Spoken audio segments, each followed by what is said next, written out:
Sculpteo is a 3D printing company founded in 2009 with the idea that 3D printing is manufacturing technology. The Kupol project is about reinventing the cycling helmet with the use of 3D printing. I have been designing helmets for 7 years. I have noticed there was a problem with polystyrene foam. It is an insulating material. You are sweating in the helmet, so you need to remove the insulating part. By having open structures, you let the air flow in. The head is kept cold. There's 7 billion heads around the globe, so everyone is different.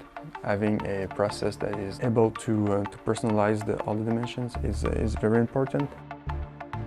And user parts, that's the goal. So you design the thing from first, you do a prototype, you can wear it, try it, and then if it is okay, you print it for the end user part. We don't look for the easy path, we always go where innovation leads us.